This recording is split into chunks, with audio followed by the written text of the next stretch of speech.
Hey guys, Chelsea here, and today by request I wanted to teach you a little bit about multiple exposures. In this video I'm going to show you how to do it in camera, because that's my favorite way, and also how to do it in post-processing. But before I start, I wanted to show you where the multiple exposure was born, and the way that I was first taught how to do a multiple exposure, and that was on film. So I brought a piece of film from my first multiple exposure so that you could see how they're made. And if you see here, the first exposure that I took is completely clear where Tony is silhouetted, and the second one has the newspaper writing in it, and that's the final multiple exposure. So I just wanted to show you this to show you how they're made, because I think that if you have an idea of how they're made, you can more intelligently produce one and not just kind of shoot around randomly and see what works. If you look at this, you can see that everything that's black in your photo, everything that you silhouette, is going to be clear digitally. In film, it's literally clear. In your digital camera, it's going to just show through everything in your second exposure. So this was the finished picture that I took of Tony. I do have a Nikon here and I do have a Canon, so I was just going to show you how to navigate the menu systems. I'm using the Nikon D810. Your menu system may be a bit different. You go to menu and then you go down to this camera here and to multiple exposures. Make sure that it's on.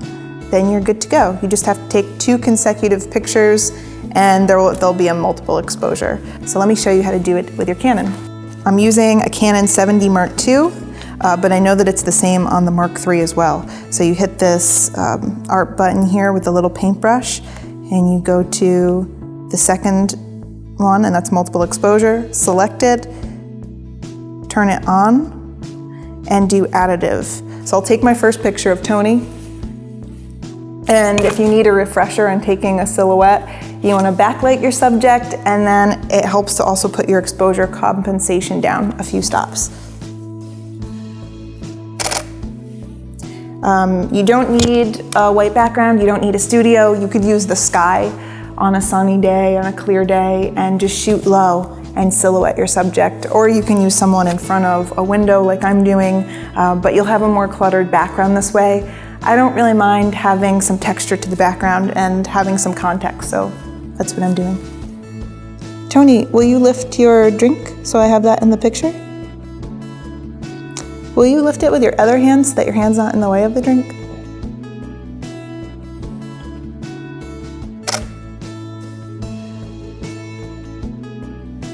All right, thank you. So now that you have a silhouette picture that you like, use the art button here. Go to your second option and make sure that your multiple exposure is on. And next you want to select your silhouetted picture. So I like this one of Tony, so I'll press set, okay, and then the picture that I take after that will be merged with that silhouette.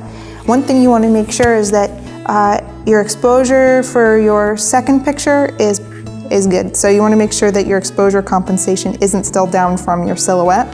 So make sure it's right in the middle, and then I'm gonna find my second subject. So I scavenged around my kitchen a little bit and I found some flowers that might work for my second exposure and some peanuts. I don't know what that really has to do with you, Tony. He's nuts. So let me take my second picture and see how it comes out.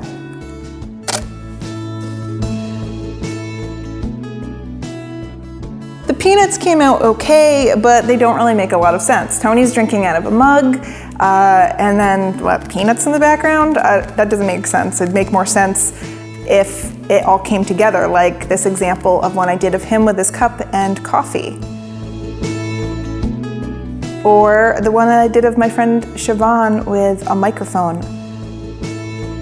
So it takes a lot of creativity to make one of these too. So think about your whole story and combine your 2 pictures in a thoughtful way. So now that you know how to do your in-camera multiple exposure, let's go to my desk and I'll show you how to do one in post. So I'll show you the 2 pictures that I chose and why. First, I have this picture of Siobhan, and I liked it because, well, I really like Siobhan, but also it's blown out and we have some nice light coming through her hair, and it's like the opposite of a silhouette. These don't have to be silhouetted. And the second exposure that I'm going to blend her with is this picture of flowers that I took just for this purpose. And you can see the background doesn't have to be perfect. It's pretty much blown out in the background, but you can see like my door and stuff. It doesn't matter. I'm going to show you why. So let's select this image with Control A and then Control or Command C to copy. We'll go into the image of Siobhan and do Control V to paste. And it's on top of her layer. And then we'll go to screen. And you can see it's see-through. So I'm going to drag this over her and position it in a way that I think looks good. There's so many different ways to do this. You can find so many tutorials online, so many different ways to blend the layers, but I like this way. I think it's more organic, it's super easy, and I think it's more reminiscent of like the spirit of the film, Multiple Exposures. I'm actually going to adjust this layer a little bit and make it a bit bigger. So I like this little V here, how it kind of shows her necklace, and I like that it ends. I like the shape.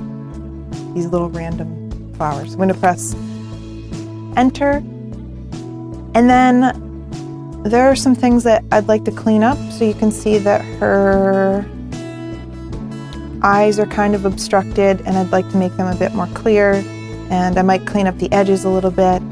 Let's see, let me zoom out. So I'm going to create a layer mask for this layer of the flowers. And now it's all white, and I have black selected. I'll go to my paintbrush, and I'm going to use Control+ to zoom in. The flow is 10%, so just kind of, I don't want it to be really clear.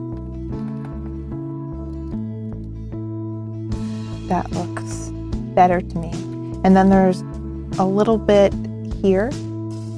So I'm going to go into the layer of Siobhan and press Control J to replicate the layer.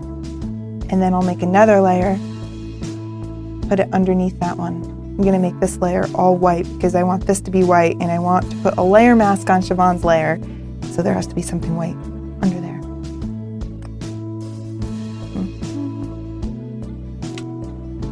Go.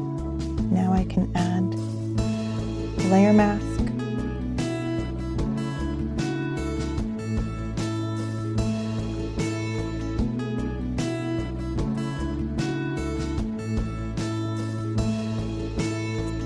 I'm just going to put my opacity down a bit because I want to just blend this away. And I'm not going to worry about anything down here because I'll be cropping that out. This looks a little bit washed out to me, so another thing that you can do is select your bottom picture if you have a washed out picture like the one that I chose, and you could add a curve layer to it, and then you can pull it down in the middle, and it just adds a bit more contrast. So I like that. And then finally, I want to crop out everything below here, and I just want my final image to be her beautiful face overlaid with flowers with the white background. So I'm going to merge my layers and then crop.